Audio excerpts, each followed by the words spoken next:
Good morning. Ayin Beis, volume 3. We are on page 1353 and discussing different levels of light. We summed it up yesterday more in detail, so I'm not going to go through all of them again.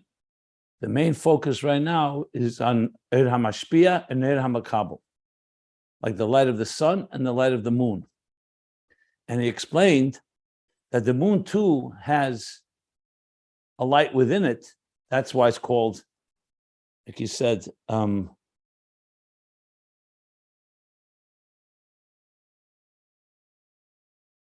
why it's called a moir.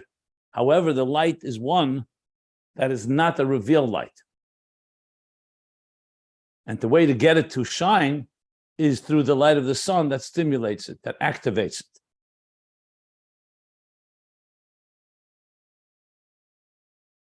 So that's more than we usually learn. We usually learn the moon has no light of its own, period. And all it is a reflection of the sun. But he's going deeper here. Like I said, it's a second opinion, but also a deeper opinion that the moon does have, but it's a different type of light. Then that light needs to be stimulated, activated. And even the light of the sun that shines through it is also changed according to the moon. That's in all opinions. Regardless, even if the moon was completely just reflecting the sun, it doesn't look like the sun. The light goes through a change in the moon. But the point here is that it is Eir Makabel le Eir Mashpia be'etzem, and that's why it doesn't radiate on its own. The parentheses, which we're in the middle of now, he explains further, and I'm going to elaborate on this now in this class. Nimtze, just going over what we learned. So there's two aspects, in other words, and I'll go, and as we explained yesterday, and I'll go over it again now. There's two aspects in Moir. One is that it's a source of light, but another that it's a source, that it's an etzem. When you talk about Oir, light itself, light, either way, either it's revealed or not revealed, Oir is not the source of Oir. Like we learned before, like a bright stone. A bright stone can glow. The vision of the eye, the sight, has an element of Oir in it, but they're not illuminators. They don't illuminate the dark. A sunlight or a flame or a torch or a fire, they illuminate. So he's breaking it down into two parts. One is the source of illumination, and one is the fact that it's a source. So to say the moon is a source of illumination, you can't say it on its own. Because on its own, without the sun, it would remain dark. But to say that it is not a source, meaning it's not an atzmi, also not. So he calls it atzmi v'loy b'chinas oir, as I explained. So if you think of it from a point of view, not of the moon, but let's talk about God's power, that God manifested two types of powers. One, he created two atzmim, two moirs, two luminaries. One whose role is to actually also express light. So it's an atzmi, and it also is a source of light. And the second is to be an atzmi and to be a makabel, to be a recipient, like a student. But in it also lies an oir, and that oir comes out once it receives, and that gets activated, then it gives off light. But it itself is still a fundamental state of oir makabel, even before the oir is shining. What would be if we didn't have a moon? We would never have that energy of receptivity. The sun is not about reception. It's about transmission. So you would have an atzmi in the sun, but you would have an atzmi that's connected to transmission, like a teacher. The moon teaches us another form of energy, an energy that receives. Like we talked before about the male and female, for instance, that the woman has the power to give birth, but you need the mashpia to activate that. So if you only had the mashpia, you wouldn't have that birth that comes from the woman or from earth, the power to the vegetation that grows. So here you have an interesting, it's not just purely mashpia makabel, there's also oir in the makabel, but it's a different type of oir. And the oir that ultimately does shine is activated by the mashpia, by the sun, in this case. That's briefly the picture here. So in the parentheses, that's what he says. Atzmi v'loy oyer. On its own, that is. Loy b'chinas oyer. V'loy kamoy hashemesh shebeyesu b'chinas moyer adu gam kem b'chinas oyer. Not like the shemesh, where there the moyer is a moyer, but it's also a moyer that's connected to oyer, to light. That's its inyan, is to shine and to illuminate. The moon has much different function. It also will ultimately illuminate once it's activated.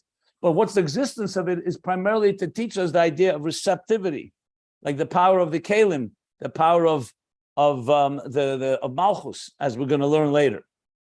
Okay. Then we began to go deeper. The next parentheses, within that parentheses,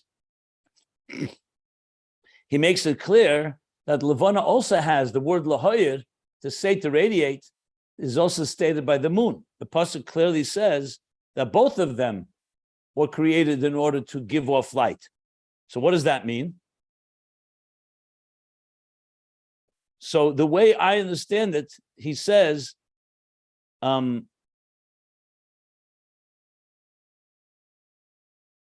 he said before, you can interpret a few things. First of all, the moon gives off light once it's stimulated and activated. So it doesn't say, the pasuk doesn't say how it's going to give off light. So you can say that both of them will give off light. The sun gives it off on its own, and the moon gives off the light, illuminates through being activated and stimulated by the catalyst called the sun. So it's not a contradiction to what it says, lahoyer. He doesn't spell that out explicitly in the parentheses, but that would be seemingly the explanation. But then he does say something like this. And that's very dense and short here, so I'm trying to unravel the whole picture here. Then he says, also the other way around. As I just explained, the shemesh is not just light. The shemesh is also called a moyer. It also has that atzmi, that fundamental core element of being a core entity. However, that core entity is one that's associated with directly giving off light, but it's not defined by oyer. That's what he says, le b'chinas oyer. So then he says this line, so that's a line I have not come fully understand what he means by that. What I explained so far, and I'll explain it again now, is he, first of all, is he talking about the sun and the moon, or only talking about the sun? He does say, and I have to find where that is. I have not found it yet. Maybe finding where it's explained elsewhere will help, but I haven't found it yet. So here's what I think he wants to say with it. Because he says in the next line, I would say most likely he's talking about the sun. So since now that you said the sun is not just oyer, it's etzem, it's a moyer, le b'chinas oyer. So what does it mean that the sun is to radiate? It gives off light. So he's saying, in other words, it's not the sun was created just to give light. The sun is created to be a source. How does that source express itself? Through light. That's a subtle distinction, but that's what it sounds like he's saying. Now, you could also apply that to the moon, that the moon is also to give off light, but it's not the essence of the moon, because the essence of the moon is to receive.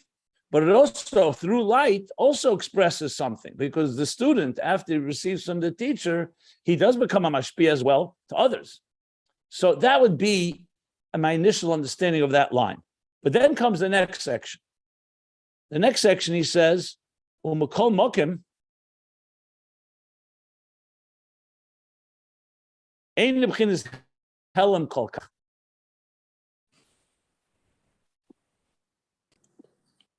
Which page? The page where we stopped today, page 15, 13, 53. So now he says, not helam kol kach. So here again, my understanding initially, at least, was that it's talking about the sun. That even though we just said that the sun is a moyer, which he already said on the moon is easier to understand because the moon doesn't give off its own light. So he's saying it's not helam kol kach. In other words, even as it's a moyer, the sun is not completely concealed. The moon, you could say, is complete concealment until you stimulate it. Here it's not a helam kol kach. So in other words, it's a moed, it's not oyer, but the moed is not a complete concealed state. That's what it sounds like he's saying. A second point, v'gam harikol by b'chinas er lahoyer. And the sun, even before it gives off light, hasn't it the power to give off er lahoyer. Whereas the moon does not have power to give off light until something else stimulates it. That's how I interpret this last line. Again, it's very short, but it seems to be that's the pshat. You could say that it also means the moon. That the moon is concealment, but it's not complete concealment because through activating it, it will give off light. And it has the power to give light, but there's a condition. It needs something else to stimulate it. So you could say he's referring to both, but I would lean toward more that it's going on the sun. Now, this is relevant to the next piece, which we stopped at, which I'm going to read now. And then I'll elaborate a bit more on this. So I'm going to read the next few lines. Now, according to the publisher of this book, if you look below, they stop the parentheses, the second inner parentheses after the words er lahoyer. I'm wondering whether that's correct. And this all depends on how we learn pshat in the next section. In other words, is it continuing the theme of the difference between the sun and the moon as far as the lahoyer goes? So either way, it doesn't really change the true havana, but there could be a difference in how you would read the last line, whether referring to the moon and the sun and the moon, or only the sun. So he says, Ulamaila, what is this above? Till now, we've been talking about the sun, the moon, two different luminaries. What is it, Lamaila? In other words, where do these energies come from? So he says, Lamaila, yesh leimer, you can say, Shezeo b'chinas koyach hagili, the koyach hahelam. That this is the koyach hagili and the koyach hahelam. Now, what is this? So most likely, ostensibly at least, it would appear the sun is koyach hagili, because its power is to reveal. The moon is a koyach hahelam because it's concealed. Yes, it has an oir within it, but it's an oir that's concealed and is meant to be concealed.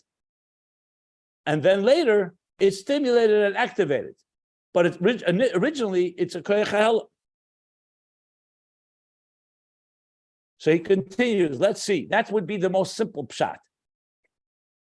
You could argue that he's talking about the sun and the moon, that they both have a koyach hagili and a koyach hahelam. But it doesn't sound like it, because to say that the sun is a helam is not the simple pshat here. It's true, the sun is not limited to gili, because it's an atzmi. It's like God who gives off light. So even the power to give off light is coming from his atzmisdika power, like we're going to learn now. So I don't think he means to say the sun is a helam. That's why most likely we're talking about sun and moon. However, the moon is a different type of energy. It's an energy that does not begin, even though it's called a moyer, it's not a moyer that illuminates until something stimulates it. So now he continues. Now he says, the koyach hagili gamma etzem ein b'chinas helam legamri. That's what it sounds like what he just said before the last few lines. That the koyach hagili, which means l'mayla, God's power to reveal, even on its etzem level, where it's not yet in a state of revelation, but is the power to reveal, is not b'chinas helam legamri. You can't call it, like he said before, helam kol kach, a complete state of helam.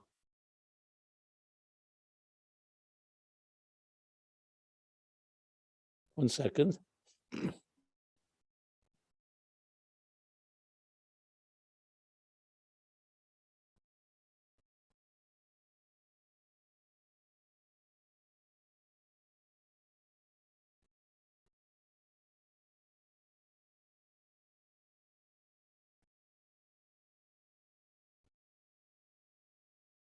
All right, so then what that means. You may recall we learned this in detail earlier when we spoke about the difference between Eiris and Kalim. And their root is Eir, is rooted in the Kav, in the ray of light, which is rooted in the Eir before the Tzimtzum, Eir, which in turn is ultimately rooted in the source, of God's power to reveal. His koyach, his power to reveal. Koyach hagili. That's why it's Ur. But there's another track. It's called Kalim. Kalim are concealers. They're recipients. The Kalim are rooted in the Rishimu. The Rishimu is a fundamentally concealed state. It contains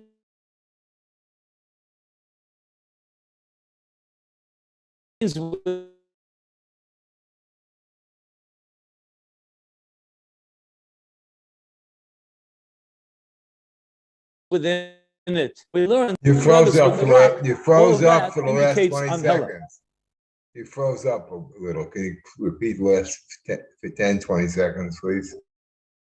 So this all is the root of the Kalim is in the Rishimu.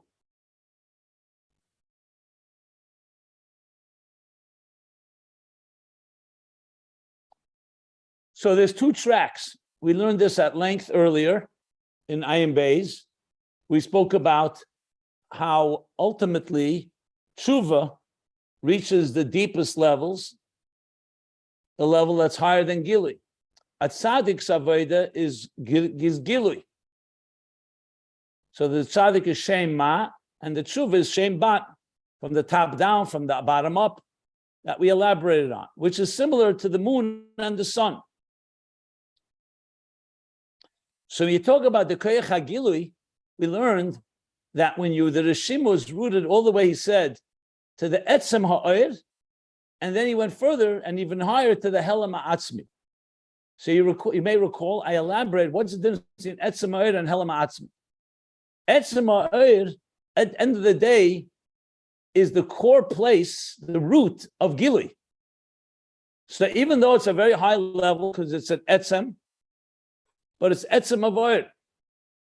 Like we discussed, it has not yet been revealed. Like we talk about, let's say, the desire to build a home.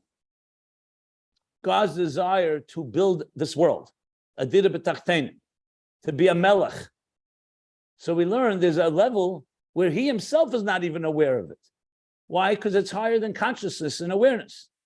And then from there comes a level that gets revealed to himself. He's aware of it, but others are not. And then finally, how he starts to envision existence and relates to existence.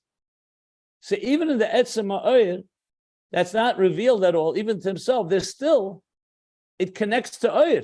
From there will come Oyer. It hasn't come yet, but it will come from there. Helam Ha'atzmi, on the other hand, has nothing to do with Gili altogether. It's fundamentally beyond any form of Gili. It reflects on a level of Atzmas that's not about manifestation, about consciousness, about awareness. From Helam will never come Gili. The only way you reach the Helam is through darkness, through Helam below. The darkness below, the Gvuras below, the severities, the judgments. When a person falls in the lowest, darkest place, a lost soul, like we learned, that has within it the root in Helam Ha'atzmi. That's why a Baal Tshuva reaches a place where tzaddik doesn't reach. So ultimately, Helam Ha'atzmi has nothing to do with Oyer. Etzem Ha'oyer itself also has an element that's higher than actual revelation, but it associates with revelation, the world of revelation. It's God's power that ultimately will express itself in some way, where Helam is only expressed through Helam. And then, yes, then you can reveal the Helam Ha'atzmi when a person below, from darkness comes to light, and that's the transformation of Nimtakin Hagvuras B'Sharsha, as we learned at length. But we learned something furthermore, that each has the other one in them, since they both come from one God. So the Gili, Etzem Ha'oyer, has in it also Helam. Why? Because it's also coming from the part. Remember, the Eibishter, just because he has the power to give off light, doesn't mean he's light. So that's why a tzaddik also has tshuva. As he goes higher, he realizes inadequacy. So a tzaddik has tshuva, and a Baal Tshuva has the element of shema. Also has an nefesh alikis, and he also does mitzvahs, and he also reveals godliness. The difference is, where did it begin from? Did it begin from a Helam, or did it begin from a Gili? By a tzaddik, it begins with the intensity of his divine soul, overpowering and completely eliminating his animal soul and transforming it. The light transforms the darkness, but it also has an element of the Helam. The Baal Tshuva started from darkness. His darkness led him to light, because of desperation, because of hitting rock bottom. Everything we learned about with darkness is like is essentially reached all the way to the Helam Atzmi, but it also has a gili. So when Mashiach comes, we'll have both miles, both qualities, as we learned at length earlier. In my opinion, this is very vital to understand what we're learning right now, because the moon and the sun are similar in that sense. They're rooted in the Koyach HaGili and the Koyach HaHelam, because the moon also will radiate, but it radiates only from the bottom up, only when something stimulates it. In other words, it's fundamentally in a state of Helam,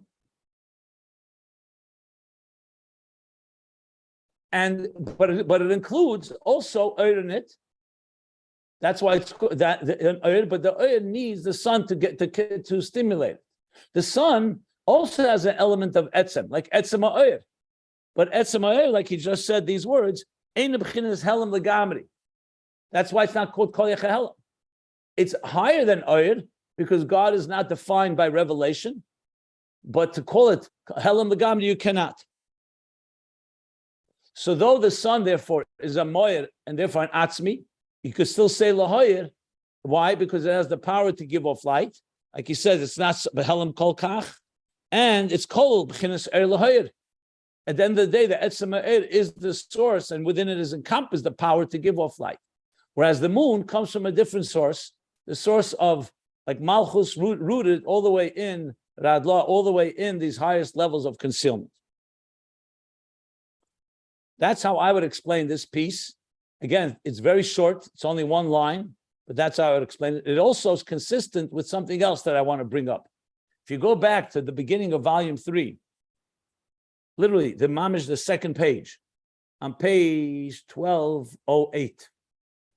So he talks there about the main theme in volume 3, Ein Oid, that not just that the moon will reflect the sun, not just that night will also have sunlight, but that the very night itself, the very Helam itself, will elevate Ein Oid and reveal the Helam Ha'atzmi. That's what he talks about there. So it's not that Malchus will receive more light from Zot. Like today, the moon receives only minimal light. The moon will become bright like the sun. So it'll shine like the sun, but he goes deeper. The moon will be higher than the sun. So when you look there, he says clearly that the moon, sunlight, the light of the moon is only coming from the sun because it itself is fundamentally dark. I'm reading on the top of page 1208. He says that explicitly. And that's the same thing with Malchus.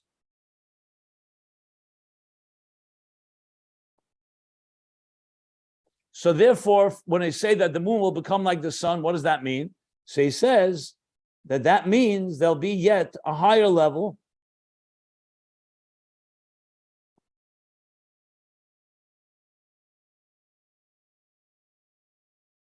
that the moon won't receive from the sun. The moon will then connect to the level of the Helam Ha'atzmi that's higher than the Helam, the Gili. That's what he says. Shalei tekabel ma'ashemesh.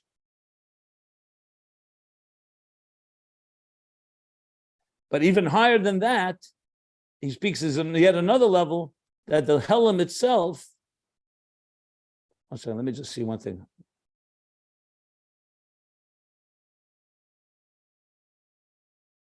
Oh, but then it's still receiving from Teferezim. They're the highest levels that receives from the Helam Ha'atzmi. Okay, it works, yeah.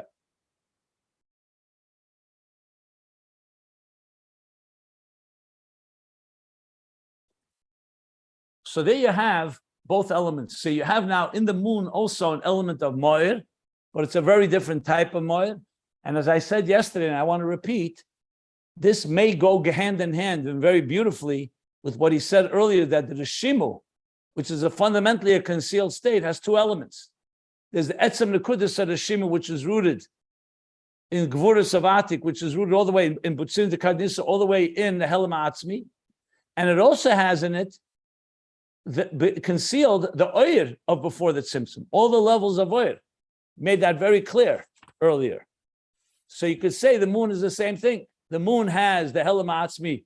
That's why it's a state of Helam, like a Makabel, like a Keli, Rishimu, but it also has in it Oyer, which is stimulated through the kav, like the sun, that gets it, that activates it. So it has both qualities. Like a Baal Tshuva doesn't just have the thirst that comes from darkness, he also has Giluyim, because he starts doing mitzvahs, and he also has a neshama that's illuminating, as we learned earlier. Yeah, that works. That works. That would explain a lot in this section if we go with that approach. And I feel pretty confident to say that's the meaning there. Okay, then one final thing in this parentheses, and then I'll stop for questions. And delve into what it says elsewhere, being Erein Sof Lamaila, Maila Aden Ketz, Ulamata Mata Aden Tachlis. So we're taught, this is from Tikkun Zeyar, that Erein Sof has two tracks. It's higher and even higher Aden Ketz, without limit, and it goes lower and lower also with Aden Sof. Also without, sorry, Lamaila Maila Aden Ketz, Ulamata Mata Aden Tachlis. So Chassidus explains that these two tracks is the track of Gili and the track of Helam. There's actually two interpretations. Sometimes Lamaila Maila Aden Ketz refers to revelation. It's more revealed, more revealed, more revealed. And Lamata Mata is more concealed, more concealed. But sometimes the other way around, like in Basiligani, he interprets Lamaila Maila Aden Ketz, Helam Achad Helam. Concealment deeper than concealment. And Lamata Mata, Gili Achad Gili, as the air goes down all the way to the lowest levels and say the Ishtalshus. But regardless, here he's not choosing one or the other, but clearly two tracks. So you see here the two tracks of Koyach HaGili and Koyach HaHelam. And he's saying, go look there, because there it elaborates on these two tracks. And then finally, what is it all in the root of all roots? Is in the Yechelis, this is still a track called Oyer Ein Sof. So there's Oyer Ein Sof, and there's two ways it expresses itself. One through concealment and one through revelation. And like we just said, even the Etzem Oyer is not a Helam Legamri when you talk about the Koyach HaGili.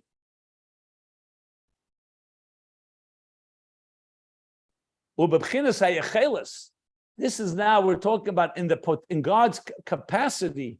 The Alter Rebbe didn't have another word that Tzemach Tzedek said to explain Atzmus, how all this is in Atzmus. So we use the word Yechelis, his capacity to do something.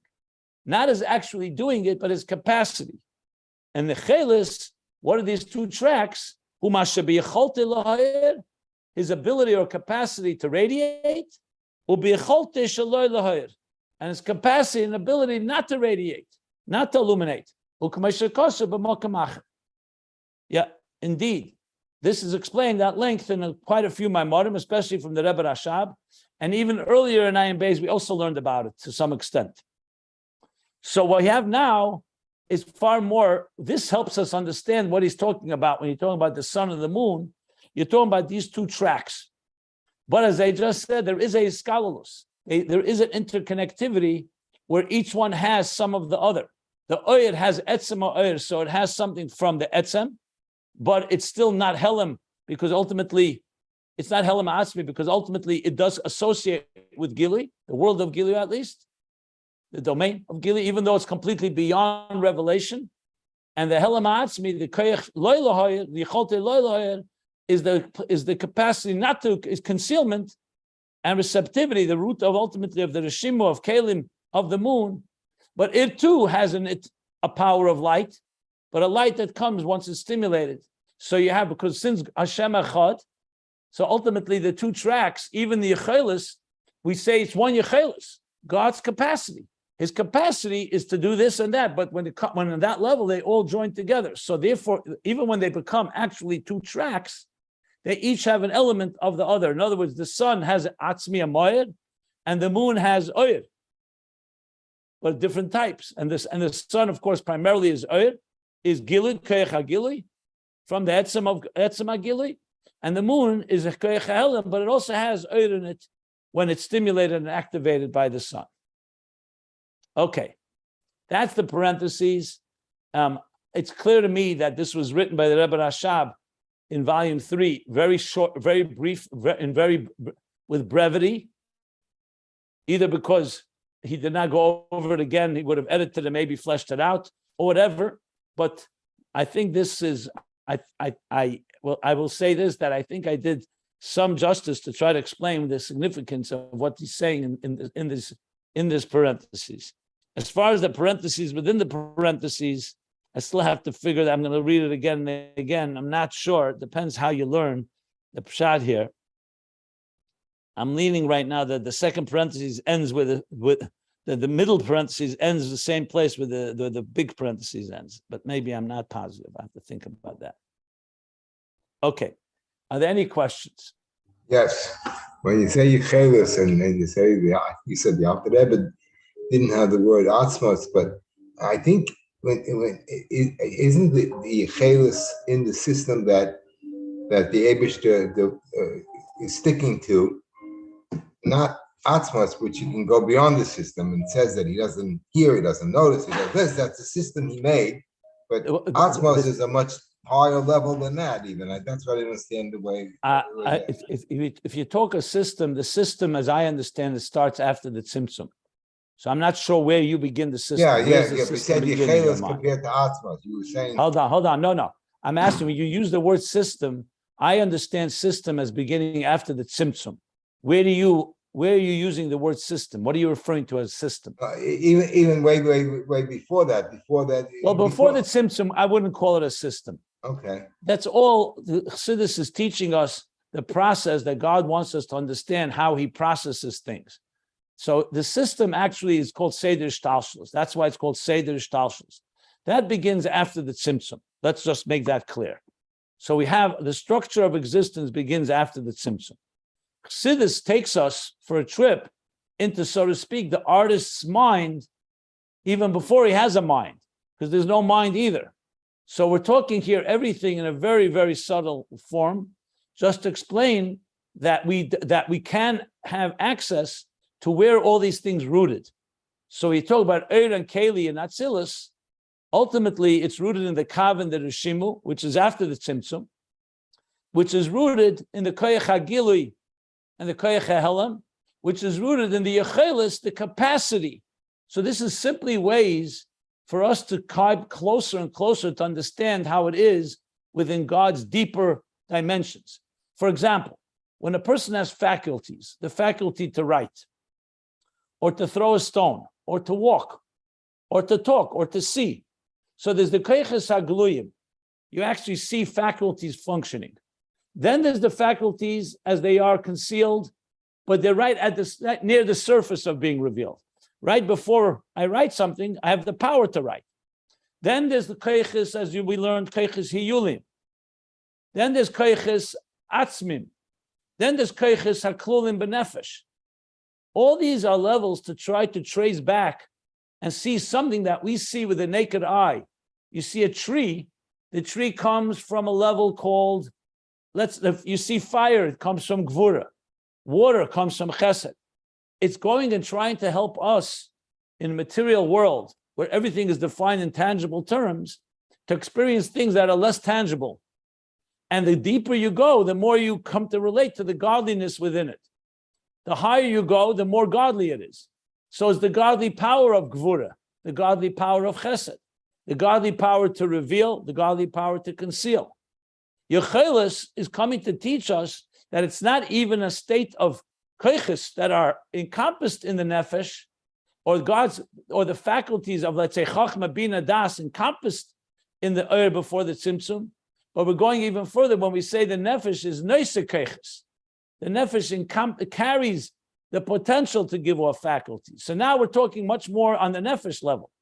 The shleimus of the nefesh, that it has the capacity.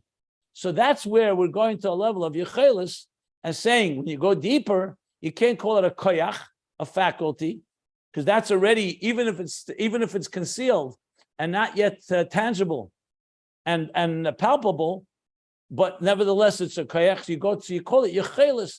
The capacity of the soul to have the power to see would be the way it is in the human being. So you're talking about the most intimate levels, and the Yechelis is the highest level. The Alter Rebbe explains it in terms that we can use some language to understand the capacity of God to do this, the capacity to do that. That's really the Yechelis. It's a big topic, Yechelis, I've talked about it at length for hours in this class, not now because here it's only brief, but in earlier places, especially in volume 1. But that's a brief summary of it, what Yechelis really means. So it's simply, it's not so simple, but it's going back to the deepest root we can relate to, God's capacity to do something, as opposed to God's power to do it, and opposed to God's revealed power, meaning expressed power, I should say. Is that helpful? Somewhat, but it still seems still seems to me like a low osmos, which we can't even say anything about except negative things. It's not this, it does not black and this. There's definitely levels you can't say anything, but then we don't talk about it. Here we're trying to talk about. Yeah, but we still mention the word osmos to there's no osmos. He doesn't mention in the Maimer osmos. Oh, I thought you said the Alter Rebbe used the No, I don't. I'm withdrawing saying that because it's just confusing you. I see. So maybe better not to mention that. He doesn't say it here, so let's not go there. He doesn't say the word atzmus here anywhere. He just says yechelis. I was explaining that as you go back to the source, it's the closest thing that we try to explain how it's all encompassed within the source. But obviously, atzmus is higher than yechelis. Is that what you want to point out? I'm fine. Now that you're saying that, it's fine. Thank you. Yeah. In Derech Mitzvah Secha, if you look in the Tzemach Tzedek, that's where he first reveals to us the level of yechelis. I'll actually quote it. If somebody wants to look it up, since he is saying the word yechelis here, let me just point it out to you. Yeah. Let me just one second. Is yechelis der helem or atzmi, or even higher than that? Yechelis shaloi lahayir is probably the root of the helem ha'atzmi. And yechelis cholte lahayir is the root of the etzem ha'ir. I'll show you the language. Very interesting expression. Might as well look it up already.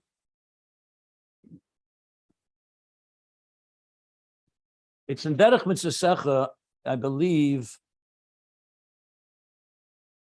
in Sheresh Mitzvah Tefillah, the moment.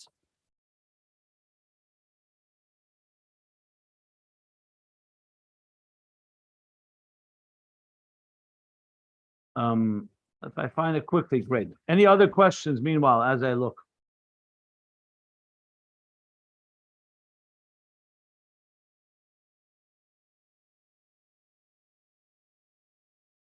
Any other questions?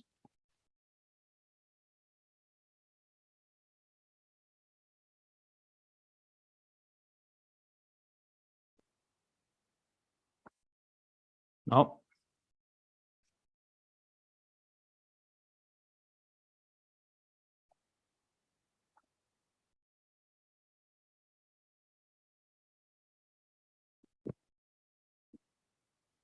Okay, so then we'll continue on.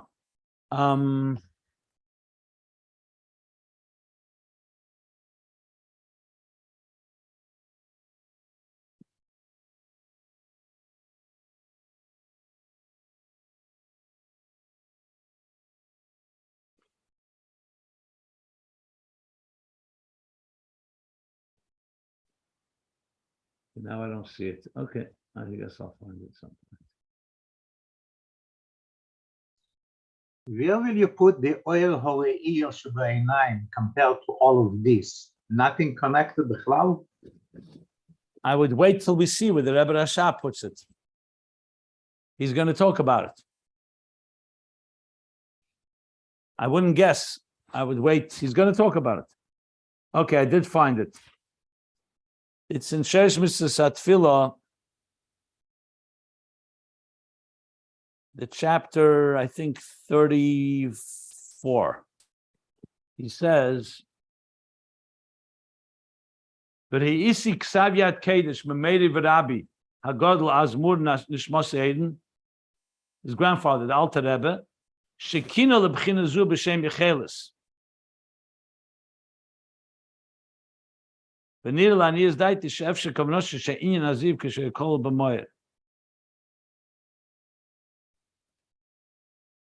Yeah. Basically trying to apply, to speak about something that's not, like, for example, to say that the sun has the power to give off light is not yechelus. That's a koyach. The sun is created to give off light. As much as it's a moed, it's still a luminary. To say atzmus is the power to give off light or to conceal, we don't say that. We'll say yecholte, the capacity to do so. Yeah, that's more or less what he says there. Okay. And as far as Irariya, we're going to get back to all of it. If you look at the next paragraph, he says, so all this is coming to explain ultimately what he's going to discuss about sight in the eye.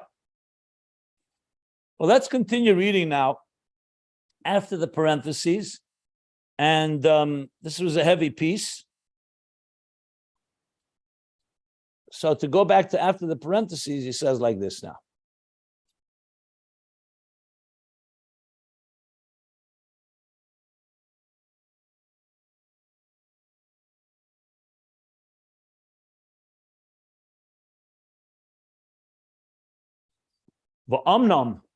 So before the parenthesis, he made the statement that the moon is er makabel, not er mashpia, and that's why it doesn't radiate on its own. The moon will not shine unless something stimulates or activates it. However,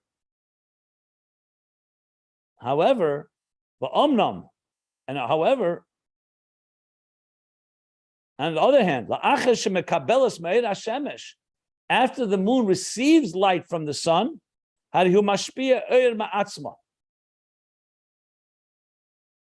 it then can transmit on its own once it received.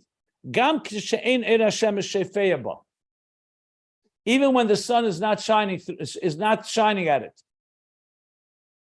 which is of course a chiddush. The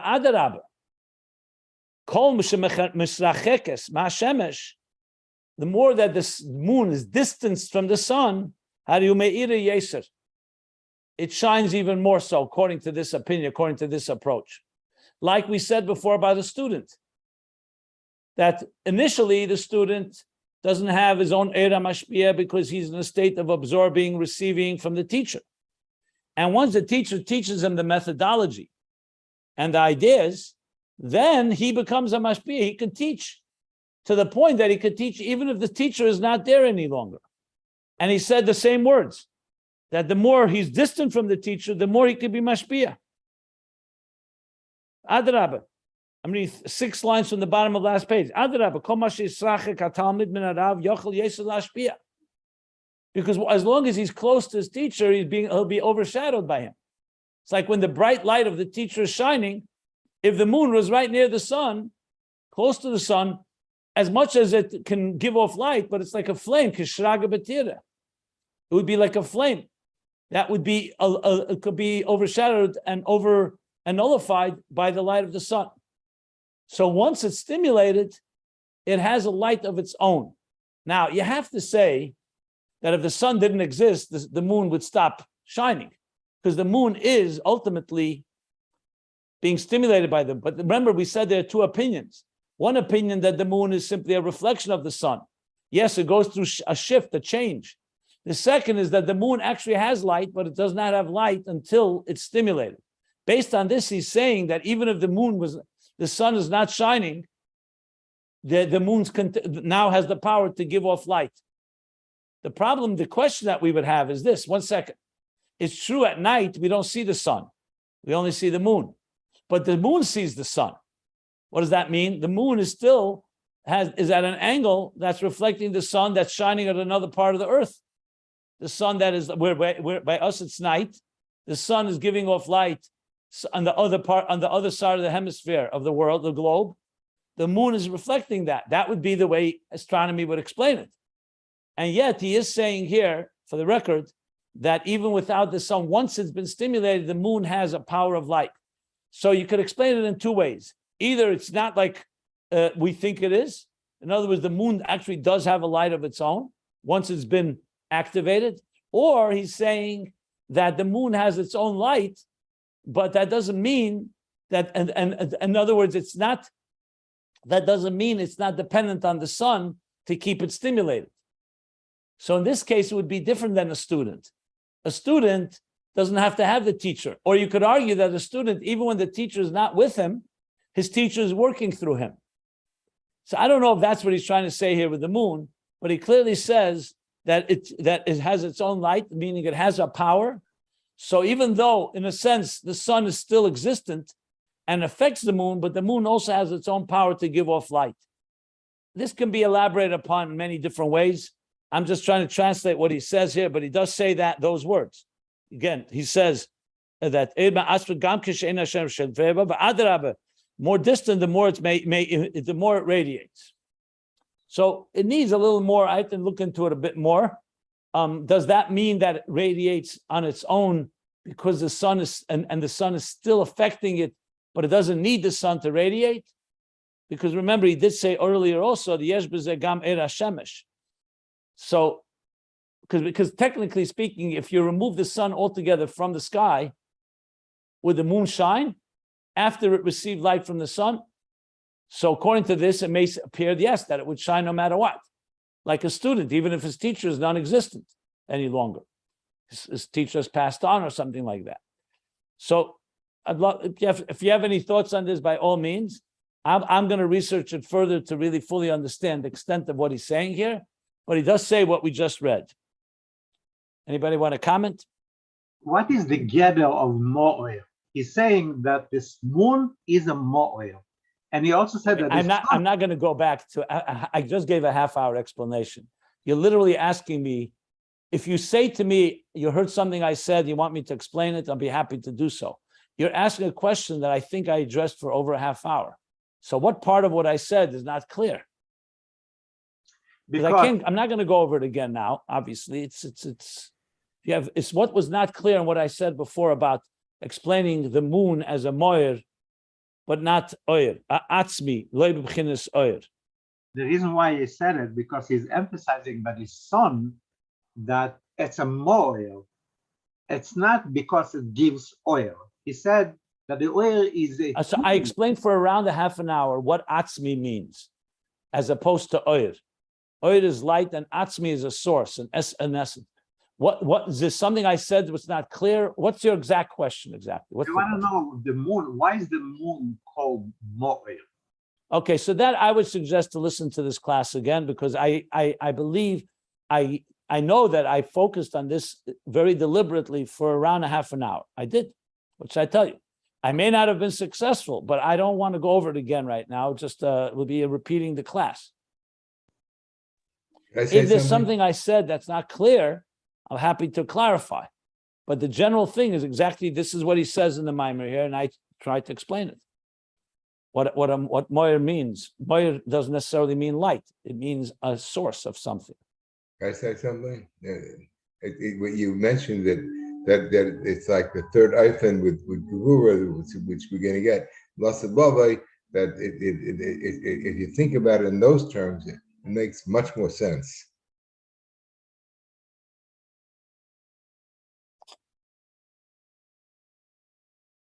The line is v'nimtze mashi b'chinas moiru b'chinas atzmi le b'chinas oir. That's the exact word that Rebbe Rashab says. So I explained that yesterday and also today. So when you say yecholte lahoyer, yecholte shaloli here, these are two ma'oris. These are two forces that have the power, one the power to illuminate, one the power to conceal, or to receive, if you wish. But they're both in the gather of a moyer. That's what he says clearly, yeah.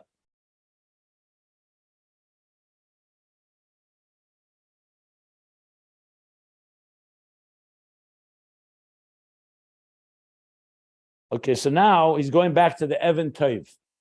V'hinei, what about the Evan Toiv HaBoher?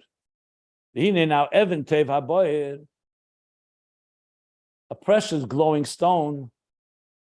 Talked before about Avonim Tevis that glow. Harihu Meir Gam came b'cheshech.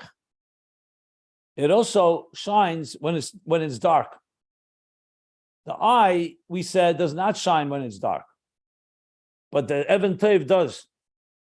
Going back to what he said, let's go back to the exact language. Shenida Gam B'Layla.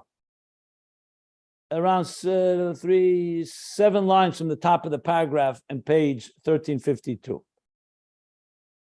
So it has Behirus. Because of its intensity, intense glow, it shines, but it doesn't radiate, it doesn't illuminate.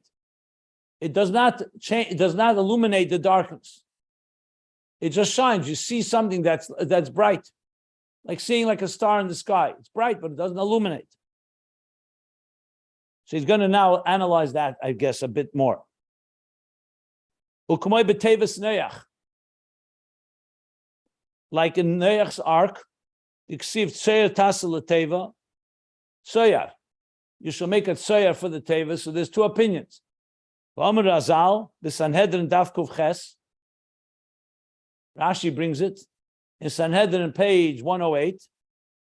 Kova ba avonim tevim umargolius shiyu meirim lachem. Hashem said to Moshe, to Noach, establish, basically hang some precious stones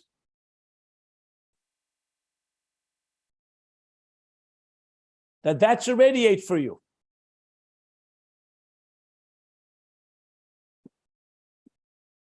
So, of course, now the question is, what does that mean?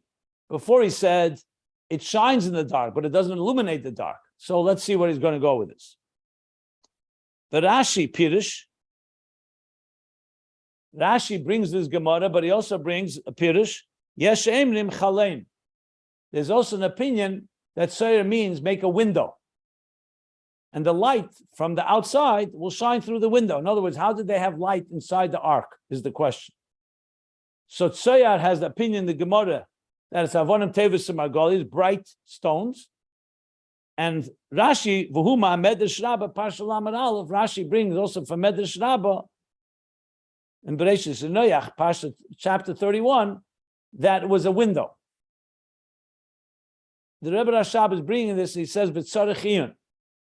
This requires understanding. Why? We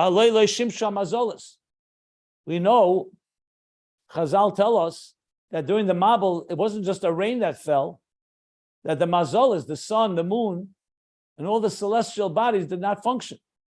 That's why Hashem says after the Mabul, he says, Lo Yishbesu. He takes the vow, when he shows the rainbow, the bris, the covenant, that I no longer will stop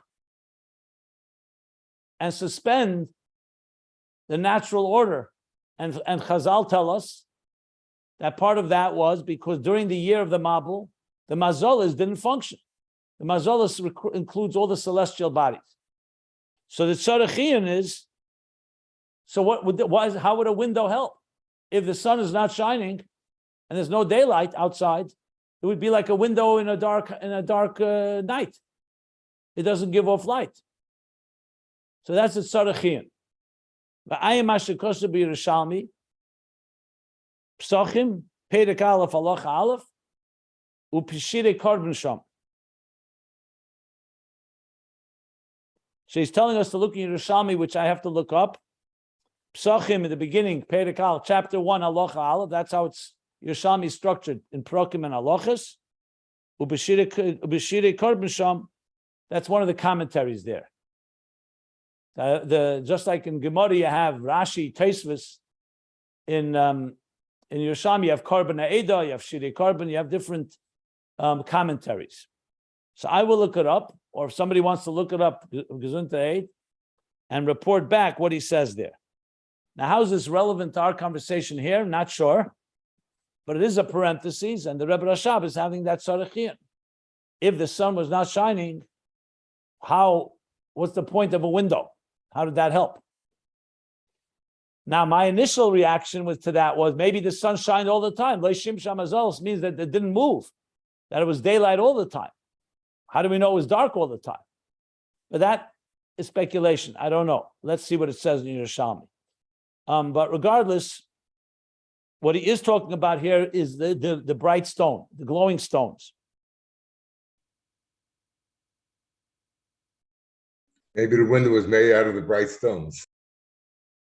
That's not the two opinions. That's a different opinion. Then it's not. I think it would reconcile them. Okay, but we still have to understand clarity here. What's going on with the stones? Now, a stone is not something that shines on its own. It's not like the sun. We made it clear it's not like a sun. So why does it glow? It glows because it has properties in it that God created, that it has a glow in it.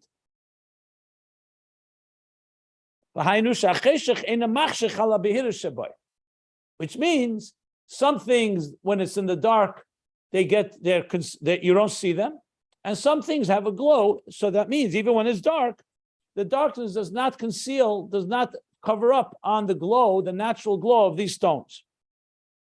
And that's why it's called, it's radiating.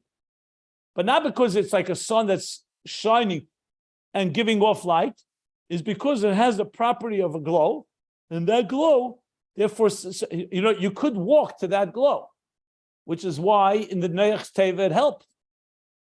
But it wasn't like they hung up a chandelier that gives off light, or a candle, or a menorah, or a sun. Canal.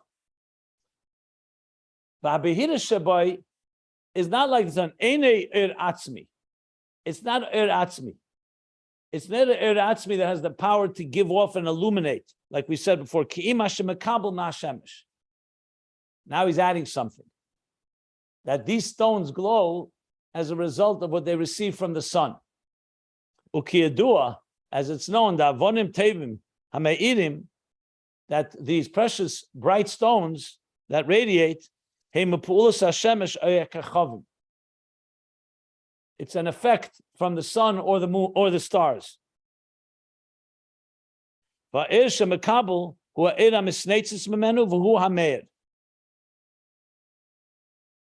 the air that's received is like an air that is sparkling or reflecting from them, and that's what radiates.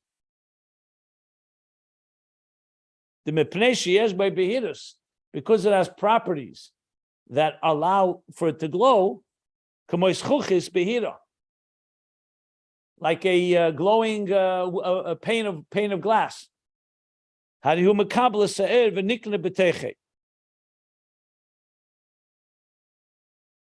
So therefore, it's conducive to receive the light, and it should assume its properties, but not because it itself fundamentally has oir, but rather it's a entity that's able to absorb light.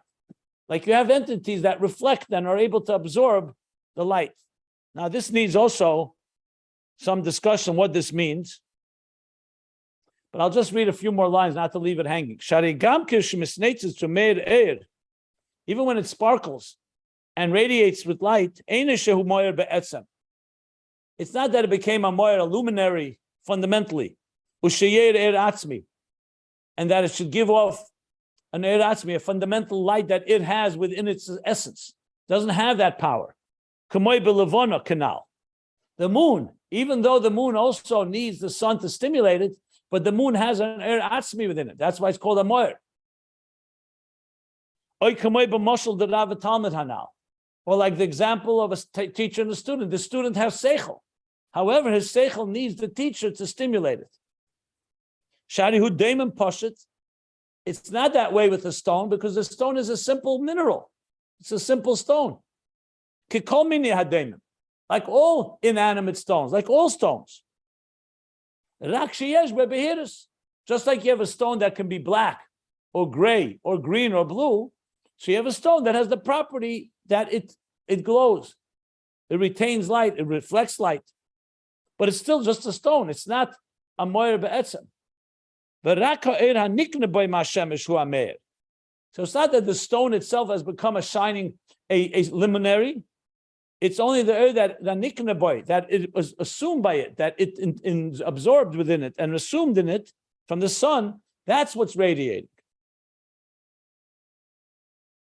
And because and because the source of it is from the light of the sun or the stars,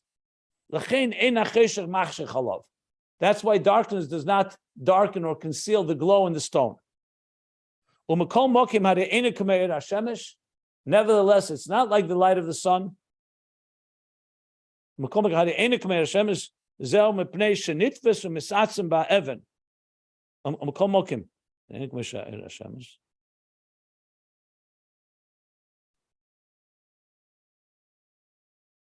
rather is because the light of the sun has become contained, it's become one with the stone. It's not external thing, it's become one with the properties of the stone. That's why the light changes from, it's not sunlight. This light has become like the light, like the properties according to the properties of the stone. So it has an element like the moon, but not like the moon that has atzmi. In other words, once the stone has received this light and it's absorbed it, so even when you don't have the light of the sun, even when it's night, that stone has giving off a certain glow. And on the contrary, by day, the glow of the light, the glow of the stone is weaker. You don't see it quite as much as at night. Like he says in Medrash Rabbi Yerushalmi there, which discuss the stones, which, as I said, I'll look up. Because the light did get absorbed by it. So on one hand, it did not become a moyer atzmi. On the other hand, it absorbed the light. Different than, say, a mirror doesn't absorb light. If there's no light, the mirror stops shining. The mirror will only reflect something in it. Here, it did get absorbed. But you can't say that it's illuminating fundamentally with its own light. It only sparkles and gives off the light that receives from the sun and the stars. What the Rebbe Rashab is basically now adding is that, going back to the glowing stones, it's like a level between, it's not quite like the moon, obviously, but it's not also just like a mirror. It has in it absorbed light, but it doesn't become a moyer atzmi. So he's further dissecting what kind of light is it. From this, he's going to go next section to explain what is then the sight and vision of the eye. How does light work when we see things? Sight and vision. But he's explained now what a atzmi is, a moyer. In that itself, there's makabel, mashpia, sun, and makabel, moon. And the stone is not quite, is a makabel, obviously, but it's a makabel that but doesn't have its fundamental own light. It's only really a reflection, whereas the moon has its own light. It's just a light that needs to be stimulated and also has the elements that we spoke about before. Okay, so we'll end by this paragraph. I went a little longer. Any questions before we stop here? So I'm going to look up the Yerushalmi, the Medrash, because also he introduced the interesting thing here, that these stones receive their light from the sun and the stars. What does that mean exactly? Does that mean physically? Does it mean metaphysically? Is it archetypal? You know, what exactly does that mean? I do remember reading that, but we have to figure out what that means. So I'm going to look up the sources and see if I can find anything. Feel free to do research as well.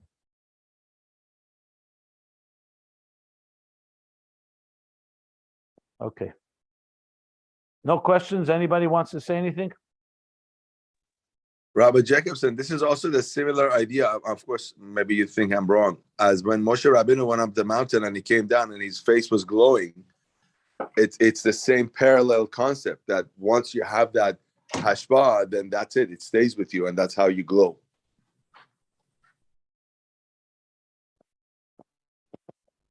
What are you referring to? Say that. What are you referring to? When Moshe Rabbeinu came down the mountain, they said his face was glowing with so much kedusha and so much light that he had to cover it. Okay, so which category does that go into here? What I'm saying, well, it's the same concept. I don't know. Maybe not. I don't know. I mean, same concept as which level of, is it like a moon, like a sun? No, like same stone? concept as you're saying that the sun, the stone that glows on its own, it must have been. It must have had it from the sun.